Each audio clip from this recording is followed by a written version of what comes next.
Hello, my self Ganesh और आप देख रहे हैं गणेश ट्यूटोरियल। तो आज की वीडियो में हमें कैपेसिटर स्टार्ट करना है। कैपेसिटर के बारे में पढ़ेंगे। सबसे पहले तो कैपेसिटर होता क्या है। कैपेसिटर एक डिवाइस है जो कि चार्ज को स्टोर करने में और एनर्जी को स्टोर करने में यूज किया जाता है। तो कैपेसिटर का अरेंजमेंट देखते हैं। सबसे पहले कोई भी दो कंडक्टर ले लिए, दो कंडक्टर को एक दूसरे के पास रख देंगे तो ये बन गया हमारा कैपेसिटर। एक कंडक्टर पे पॉजिटिव चार्ज होना चाहिए, दूसरे पे सेम अमाउंट का नेगेटिव चार्ज। तो इस अरेंजमेंट को कैपेसिटर बोल देंगे। किसी भी दो कंडक्टर को एक दूसरे के पास अगर रख देते हैं तो ये अरेंजमेंट कैपेसिटर कहलाता है। कैपेसिटर में एक कंडक्टर पे पॉजिटिव चार्ज होता है, दूसरे पे सेम अमाउंट का नेगेटिव चार्ज होता है, और इनके बीच का जो स्पेस है, बीच के स्पेस में या तो होता है एयर, या तो एयर होती है, या फिर बीच में कोई डाइलेक्ट्रिक होता है। डाइलेक्ट्रिक इंसुलेटर है तो इनके बीच में या तो एयर होते हैं या कोई डाइलेक्ट्रिक होता है। अब देखो, कैपेसिटर का काम तुम लोगों को बता दिया। कैपेसिटर का काम होता है एनर्जी स्टोर करना। एनर्जी किसकी फॉर्म में? इलेक्ट्रिक फील्ड की फॉर्म में, क्योंकि यहाँ पे पॉजिटिव चार्ज से नेगेटिव चार्ज की तरफ इलेक्ट्रिक फील्ड बन जाएगी। कैपेसिटर के अंदर पॉजिटिव से नेगेटिव की तरफ इलेक्ट्रिक फील्ड बन जाएगी और ये चार्ज भी स्टोर कर रहा है। अब ये जो चार्ज स्टोर करता है वो किस चीज पे डिपेंड करता है, किस तरीके से ये चार्ज को स्टोर करता है। कैपेसिटर को अगर कोई वोल्टेज दिया जाए, किसी बैटरी से कनेक्ट करके अगर वोल्टेज दिया जाए तो वोल्टेज की डायरेक्टली प्रोपोर्शनल इतना चार्ज वो स्टोर करता है। अब इस प्रोपोर्शनलिटी को अगर हटाया जाए तो यहां से एक कांस्टेंट आता है C, जिसको बोला जाता है कैपेसिटेंस। तो ये कैपेसिटेंस क्या है? ये कैपेसिटेंस है कैपेसिटी ऑफ ए कैपेसिटर। ये इस कैपेसिटर की कैपेसिटी बताता है कि कोई भी कैपेसिटर कितने चार्ज को स्टोर कर सकता है। हर कैपेसिटर अलग अलग तरीके से चार्ज को स्टोर करेगा। कोई कैपेसिटर ज्यादा चार्ज को स्टोर करेगा, कोई कम चार्ज को स्टोर करेगा। वो डिपेंड करता है इनके कैपेसिटेंस पे। तो जिस कैपेसिटर की कैपेसिटी ज्यादा है तो वो ज्यादा चार्ज स्टोर कर सकता है, जिसकी कैपेसिटी कम है वो कम चार्ज स्टोर कर सकता है। तो कैपेसिटर और कैपेसिटेंस में डिफरेंस यही है कि कैपेसिटर तो एक डिवाइस है और कैपेसिटेंस उसकी कैपेसिटी है। और कैपेसिटेंस की यहां से ऐसा यूनिट होती है फैराड। कैपेसिटेंस की ऐसा यूनिट फैराड होती है। ये फैराड बड़ी यूनिट है, इसलिए ज्यादातर क्वेश्चनों में माइक्रो फैराड, मिली फैराड या पिको फैराड इस तरीके से यूज किया जाता है, क्योंकि फैराड बहुत बड़ी यूनिट है, इसलिए माइक्रो फैराड, पिको फैराड, मिली फैराड ऐसे यूज किया जाता है क्वेश्चंस में। चार्ज का फॉर्मूला है C इंटू V। यहां से अगर हम कैपेसिटेंस निकालना चाहें, यहां से अगर कैपेसिटेंस निकालना चाहें तो कैपेसिटेंस हो जाएगा चार्ज अपॉन वोल्टेज, यानी कि किसी भी कैपेसिटर पे कितना चार्ज स्टोर हुआ है डिवाइड में उस कैपेसिटर का वोल्टेज। तो ये कैपेसिटेंस आ जाता है। तो कैपेसिटेंस निकालने का हमारे पास फॉर्मूला आ गया है। अब हमें थोड़ी बहुत चीजें पढ़नी है, जैसे हम पढ़ेंगे स्फेरिकल कंडक्टर। पहले स्फेरिकल कंडक्टर पढ़ लेते हैं कि किसी स्फेरिकल कंडक्टर का कैपेसिटेंस कितना होता है। तो मान लो मैंने एक स्फीयर ले लिया, स्फीयर का रेडियस है r, ठीक है। स्फीयर पे कुछ चार्ज ले लेते हैं, स्फीयर पे चार्ज है मान लो q। तो सबसे पहले तो हम देखेंगे कि इस स्फीयर पे वोल्टेज कितना है। किसी भी स्फीयर पे वोल्टेज कितना होता है। अगर ये एक हॉलो स्फीयर है, अगर ये मैंने कोई शेल ले लिया, मान लो शेल ले लिया, अगर ये एक हॉलो स्फीयर है तो इस हॉलो स्फीयर के अंदर और सरफेस पे हर जगह पोटेंशियल सेम होता है। ये कंडक्टर की प्रॉपर्टीज में पढ़ा होगा तुम लोगों ने। तो इस हॉलो शेल में हर जगह पोटेंशियल सेम होता है और इस पोटेंशियल की वैल्यू कितनी होती है? KQ/R। K की वैल्यू पुट कर देते हैं 1/4 पाई एप्सिलॉन नॉट Q/R, ठीक है। तो ये इस शेल के अंदर पोटेंशियल है। अब हमें क्या करना है? हमें कैलकुलेट करना है कैपेसिटेंस। कैपेसिटेंस का फॉर्मूला चार्ज अपॉन वोल्टेज। तो चार्ज अपॉन वोल्टेज की वैल्यू पुट कर देंगे Q/4 पाई एप्सिलॉन नॉट और R, ठीक है। तो Q से Q घट जाएगा और ये 4 पाई एप्सिलॉन नॉट R ऊपर चला जाएगा। तो ये हो जाता है किसी भी स्फेरिकल कंडक्टर के अंदर इतना कैपेसिटेंस होता है। तो इसके बाद देखते हैं पैरेलल प्लेट कैपेसिटर, जो कि बहुत इंपॉर्टेंट है हमारे CBSE में। पैरेलल प्लेट कैपेसिटर मेन हमें पढ़ना है। तो अब देखते हैं पैरेलल प्लेट कैपेसिटर। ये मैंने दो प्लेट्स ले ली, एक पे सरफेस चार्ज डेंसिटी सिग्मा है और दूसरे पे माइनस सिग्मा है। तो यहाँ पर दो प्लेट्स हैं, एक पे सरफेस चार्ज डेंसिटी सिग्मा, दूसरे पे माइनस सिग्मा। तो यहाँ पर तीन रीजन बन रहे हैं, 1 2 3। तो यहाँ पर हमें बीच वाला रीजन चाहिए। बीच वाले रीजन में नेट इलेक्ट्रिक फील्ड कितनी है पहले तो हमें वो पता होना चाहिए। बीच वाले रीजन में इलेक्ट्रिक फील्ड कैसे निकालेंगे? एक टेस्ट चार्ज अज्यूम कर लेंगे अपने दिमाग में एक टेस्ट चार्ज अज्यूम कर लेंगे, तो ये जो पॉजिटिव वाला है वो टेस्ट चार्ज को इधर फोर्स लगाएगा, नेगेटिव वाला टेस्ट चार्ज को अपने पास खींचेगा, यानी कि टेस्ट चार्ज हमेशा पॉजिटिव होता है। तो ये पॉजिटिव वाला प्लेट जो है वो टेस्ट चार्ज को राइट साइड में रिपेल करेगी और नेगेटिव वाली प्लेट टेस्ट चार्ज को अट्रैक्ट करेगी। तो दोनों के दोनों राइट साइड में फोर्स लगा रहे हैं, तो यानी कि दोनों की दोनों इलेक्ट्रिक फील्ड की डायरेक्शन राइट साइड में है। और किसी प्लेट की वजह से इलेक्ट्रिक फील्ड कितनी आती है? Electric field due to thin infinite sheet, किसी थिन इनफाइनाइट शीट की वजह से इलेक्ट्रिक फील्ड आती है sigma upon 2 epsilon not.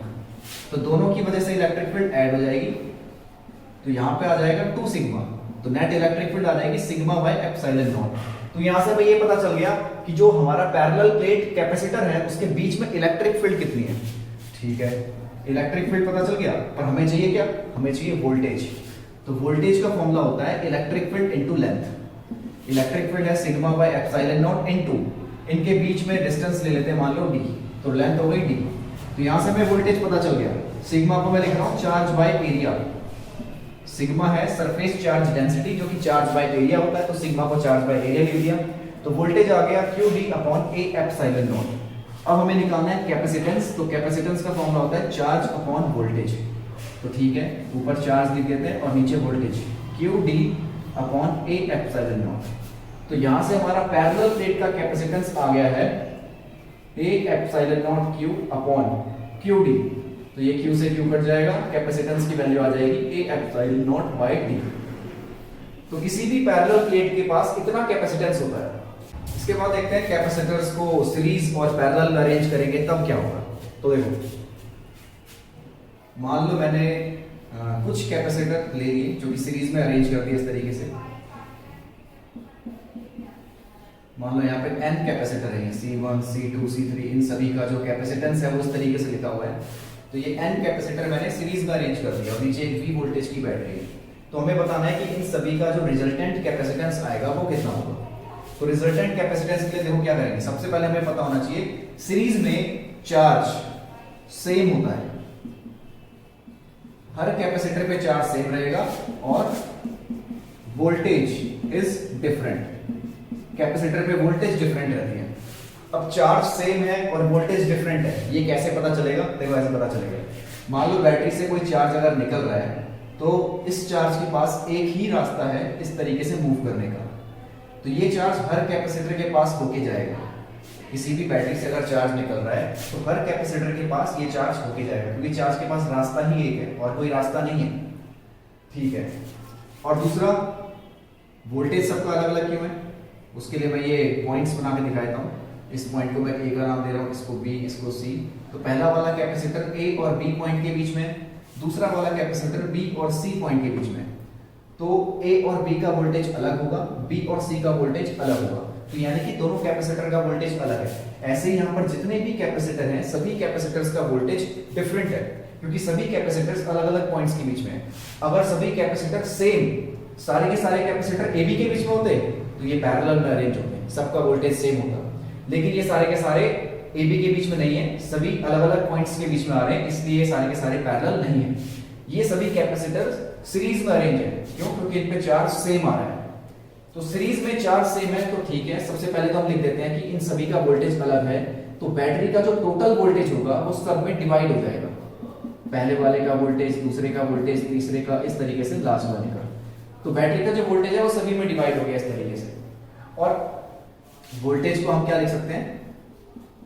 Voltage हो जाएगा हमारा चार्ज अपॉन कैपेसिटेंस। तो फर्स्ट वाले पे चार्ज आ रहा है Q और कैपेसिटेंस C1, सेकंड वाले पे भी Q, कैपेसिटेंस C2, थर्ड वाले पे Q, कैपेसिटेंस C3, इस तरीके से लास्ट वाले पे भी Q और कैपेसिटेंस Cn। ठीक है, अब सब में जरा Q कॉमन ले लेते हैं, तो 1/C1 प्लस 1/C2 और लास्ट में 1/Cn। तो ये तो हमारा वोल्टेज आया। अब इन सभी को मिलाकर अगर एक सिंगल कैपेसिटर बना दिया जाए, इन सभी को मिलाकर अगर एक सिंगल कैपेसिटर बना दिया जाए तब देखो क्या होगा। तो मैंने इन सभी कैपेसिटर को मिला के एक सिंगल कैपेसिटर बना दिया, उसको नाम दिया C इक्विवेलेंट का। तो बैटरी तो अभी भी हमारे पास वही है, यहाँ पर भी V वोल्टेज की बैटरी थी, यहाँ पर भी V वोल्टेज की बैटरी है।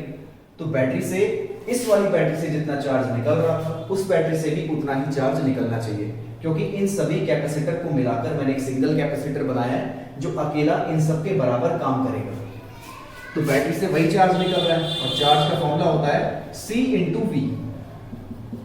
तो यहां से वोल्टेज आ जाएगा Q upon C equivalent. Voltage यहां से आ गया Q upon C equivalent. Equivalent मतलब इन सभी कैपेसिटर को मिला के जो अकेला कैपेसिटर बन रहा है उसको मैंने इक्विवेलेंट का नाम दिया है। अब इसको हम क्या करते हैं, वोल्टेज की जगह Q upon C equivalent put कर देते हैं। तो Q upon C equivalent equals to Q into 1/C1 plus 1/C2 plus dot dot 1/Cn। तो ये 4 से चार्ज कट गया, तो यहां से हमारा C इक्विवेलेंट का फॉर्मूला आ गया 1/C1 प्लस 1/C2 और लास्ट में 1/Cn। सेम ऐसा ही तुमने फॉर्मूला कभी रजिस्टर में पढ़ा था 10th क्लास में। रजिस्टर में भी सेम फॉर्मूला पढ़ते हैं, वहां पे रजिस्टर इन पैरेलल, वहां पे ऐसा फॉर्मूला पैरेलल अरेंजमेंट का आता है, यानी कि 1/R equivalent equals to 1/R1 plus 1/R2। ये पैरेलल में आता है, पैरेलल कॉम्बिनेशन में। ये अभी तुम 3rd चैप्टर में भी पढ़ोगे। तो कैपेसिटर्स इन सीरीज हम लोगों ने पढ़ लिया है। अब इसमें कुछ केसेस देखते हैं सीरीज कॉम्बिनेशन के। मान लो मैंने 2 कैपेसिटर इस तरीके से सीरीज में ले लिए, 2 कैपेसिटर मैंने सीरीज में ले लिए और इनको किसी बैटरी से कनेक्ट कर दिया, मान लो 20 वोल्ट की। इनका नाम दे देते हैं C1 और C2। ठीक है, तो C1 और C2 ये दोनों सीरीज में कनेक्टेड हैं, तो सीरीज का मैं डायरेक्ट फॉर्मूला लगा रहा हूं यहाँ पे 1/C1 प्लस 1/C2। तो 1/C इक्विवेलेंट हो जाएगा C2 plus C1 bye C1 C2। तो यहां से C इक्विवेलेंट आ रहा है C1 C2 डिवाइड में C1 प्लस C2। तो हम डायरेक्ट ये फॉर्मूला भी यूज कर सकते हैं। अगर हमें 2 कैपेसिटर सीरीज में दे रखे हैं तो हम डायरेक्ट ये फॉर्मूला यूज करके इजीली कैलकुलेट कर सकते हैं उनका कैपेसिटेंस। इसके बाद अगर 2 equal capacitor, 2 equal capacitors are connected in series,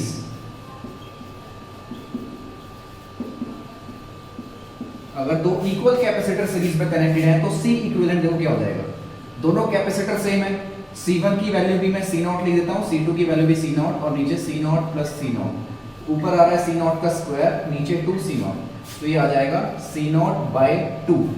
यानी 2 कैपेसिटर अगर सीरीज में अरेंज हैं और दोनों के दोनों इक्वल हैं तो इक्विवेलेंट कैपेसिटेंस आ जाता है C0/2। अब मैं कुछ n कैपेसिटर सीरीज में अरेंज कर रहा हूं और वो भी सारे के सारे इक्वल। ठीक है, यहाँ पे n कैपेसिटर अरेंज कर देते हैं हम। सबका कैपेसिटेंस मान लो C है, सभी कैपेसिटर का कैपेसिटेंस C है, इनको हमने इस तरीके से सीरीज में अरेंज कर दिया। तो 1/C इक्विवेलेंट हो जाएगा 1/C plus 1/C plus 1/C। तो 1/C इक्विवेलेंट इक्वल्स टू, नीचे C आ रहा है एलसीएम और 1 ऐड हो रहा है n टाइम्स, तो 1/C इक्विवेलेंट आ जाएगा n/C। तो C इक्विवेलेंट आ जाएगा C/n।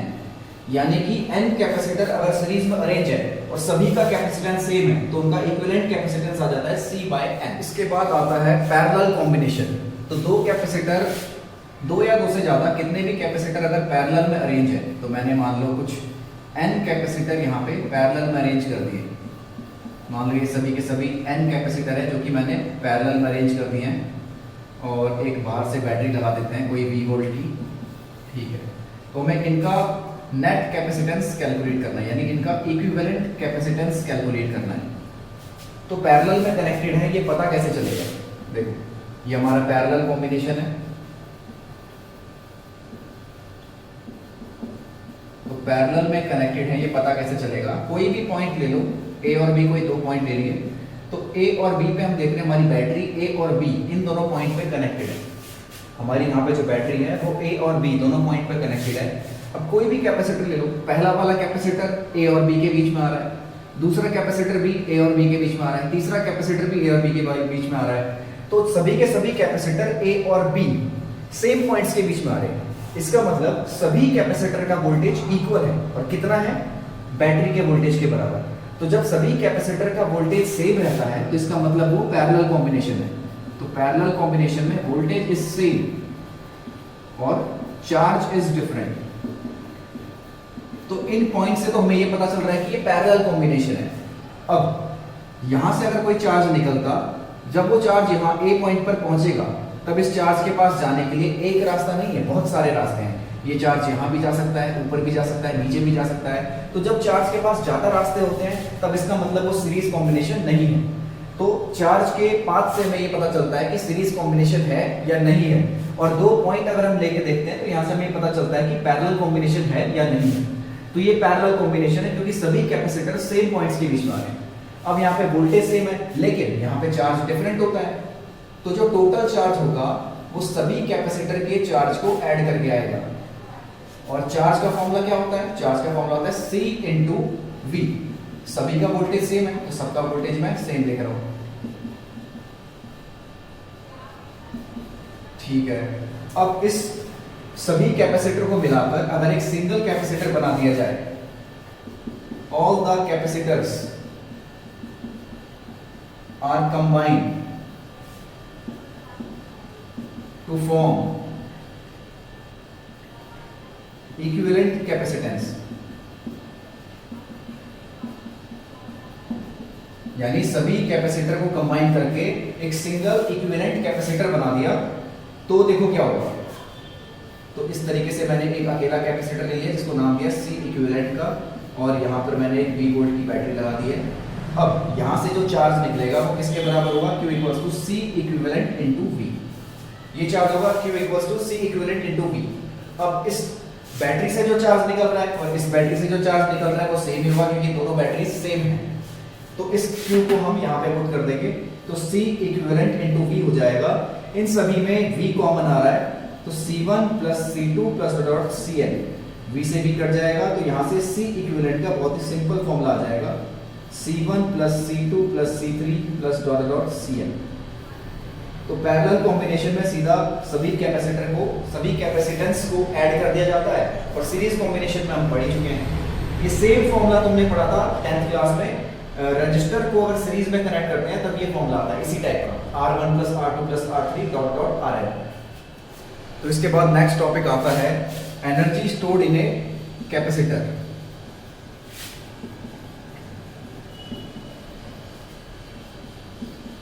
कि कैपेसिटर पे कितनी एनर्जी स्टोर्ड होती है वो हमें कैलकुलेट करना है यहाँ पे। तो मान लो यहाँ पर मैंने एक कैपेसिटर ले लिया और इसको किसी V वोल्टेज की बैटरी से कनेक्ट कर दिया है। तो जब किसी कैपेसिटर को किसी बैटरी से कनेक्ट किया जाता है तो कुछ देर बाद उस कैपेसिटर पे क्या आ जाता है? एक चार्ज आ जाता है। अगर वोल्टेज, बैटरी का वोल्टेज V है तो कैपेसिटर पे चार्ज आ जाता है C इंटू V का। ठीक है, कैपेसिटर पे C इंटू V का जो चार्ज आ रहा है वो एकदम से नहीं आता, यानी जैसे ही हमने बैटरी को कनेक्ट किया वैसे ही इस पे Q equals to C into V, इतना चार्ज तुरंत नहीं आ रहा है, उस चार्ज को आने में टाइम लगेगा। और जितना टाइम लगता है, जैसे हमारा मोबाइल है, मोबाइल को फुल चार्ज होने में, 0 से 100% चार्ज होने में कुछ टाइम लगता है और उसको बोला जाता है चार्जिंग प्रोसेस। तो यहाँ पर भी कैपेसिटर को 0 से लेकर कैपिटल Q तक पूरा चार्ज होने में जो टाइम लग रहा है, ये हमारा टाइम है चार्जिंग टाइम, और इसको चार्जिंग प्रोसेस बोला जाएगा।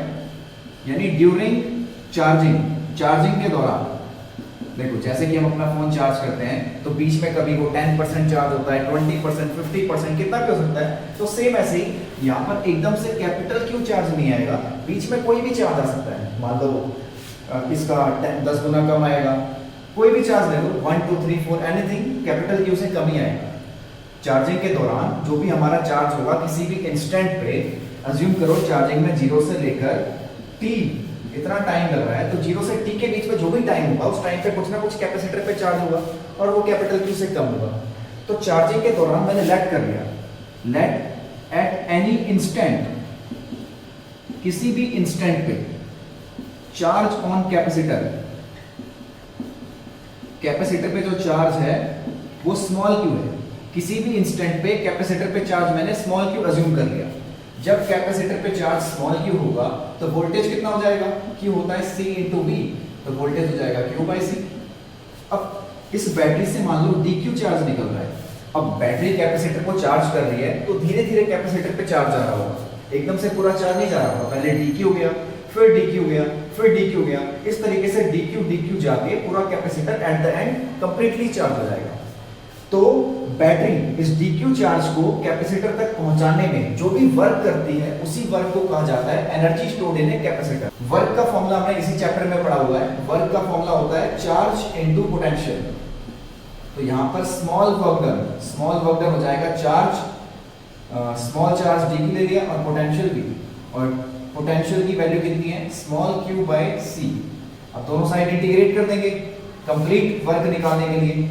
इंटीग्रेशन ऑफ डी डब्ल्यू, यानी कि ये वर्क होगा और वर्क हो जाएगा Q by C D Q का इंटीग्रेशन, तो यानी क्यू स्क्वायर बाय 2c। ये मैंने इंटीग्रेट कर दिया, लिमिट लगा दिया 0 से कैपिटल क्यू। इनिशियली इस पे 0 का चार्ज है और at the end capital Q का चार्ज आ जाएगा, तो यहां से जो वर्क आएगा इसी को एनर्जी कहा जाता है, ये आ जाएगा कैपिटल क्यू का स्क्वायर बाय 2c। ये होता है energy stored in a capacitor. किसी भी कैपेसिटर में कितनी एनर्जी स्टोर होती है। अब यहाँ पर चार्ज को अगर मैं C इंटू वी लिख दूं तो C V का स्क्वायर अपॉन में 2c, तो C square V square upon 2c, एक C से C कट जाएगा, तो एनर्जी हमारी CV स्क्वायर बाय 2, जिसको हम हाफ CV स्क्वायर भी कह सकते हैं। एनर्जी का फॉर्मूला ये भी आ रहा है, यहाँ से एक और एनर्जी का फॉर्मूला आएगा, half CV into V. V square को मैंने V इंटू वी लिख दिया, तो हाफ CV को लिख देंगे चार्ज, तो एनर्जी आ जाएगी Q V बाय 2। तो यहाँ से एनर्जी का एक और फॉर्मूला आ रहा है। तो ये तीनों सेम ही फॉर्मूले, एनर्जी को तीन अलग अलग तरीके से दिखा रखा है। तो ये होता है energy stored in a capacitor. Capacitor में कितनी एनर्जी स्टोर्ड है।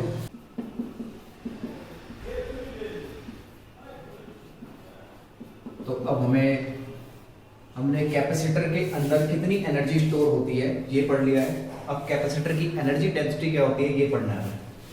तो एनर्जी डेंसिटी को मान लो मैं म्यू से डिनोट कर रहा हूं, तो एनर्जी डेंसिटी हो जाएगी एनर्जी अपॉन वॉल्यूम। तो सबसे पहले तो हमने एनर्जी को यू से डिनोट कर रहे। एनर्जी हमने पढ़ी, एनर्जी थी क्यू स्क्वायर अपॉन 2c, और C को हम लिख सकते हैं A epsilon naught by D। तो ये मैंने C को लिख दिया A epsilon naught by D। अब हमें पता है कि कैपेसिटर के अंदर, ये जो कैपेसिटर का अंदर वाला हिस्सा होता है, इसके अंदर जो इलेक्ट्रिक फील्ड है वो होती है सिग्मा अपॉन एप्सिलॉन नॉट। तो सिग्मा को मैंने लिख दिया चार्ज अपॉन एरिया। तो यहां से चार्ज आ जाएगा E A एप्सिलॉन नॉट, ये हमारा चार्ज आ रहा है, और चार्ज का स्क्वायर कर देंगे तो E square A square epsilon not का स्क्वायर। ये मैंने चार्ज का स्क्वायर कर दिया। अब जरा एनर्जी में इसको पुट कर देते हैं, तो U इक्वल्स टू Q का स्क्वायर है E square A square epsilon not square और D upon 2A epsilon not. ठीक है, एनर्जी डेंसिटी होती है एनर्जी अपॉन वॉल्यूम, और यहाँ पे हमारा जो वॉल्यूम है, वॉल्यूम की वैल्यू होगी एरिया इनटू लेंथ। वॉल्यूम होता है area of cross section into length. तो कैपेसिटर का जो टोटल वॉल्यूम है वो हो जाएगा एरिया इनटू लेंथ। ये पूरे वॉल्यूम की बात चल रही है, तो ये एरिया इनटू लेंथ हो जाएगा। तो यहां से हमारा एनर्जी डेंसिटी आ रही है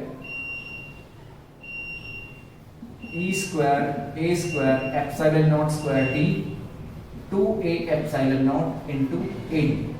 A से A कट जाएगा, D से D कट जाएगा। ठीक है, और एक और A है, तो यहां से 2 A कट गए हमारे, तो ऊपर क्या बचा, एक एप्सिलॉन नॉट से एप्सिलॉन नॉट भी कट गया, तो हाफ बच रहा है, ऊपर एक एप्सिलॉन नॉट बच रहा है और E स्क्वायर। तो यहां से एनर्जी डेंसिटी आ गई half epsilon not E square.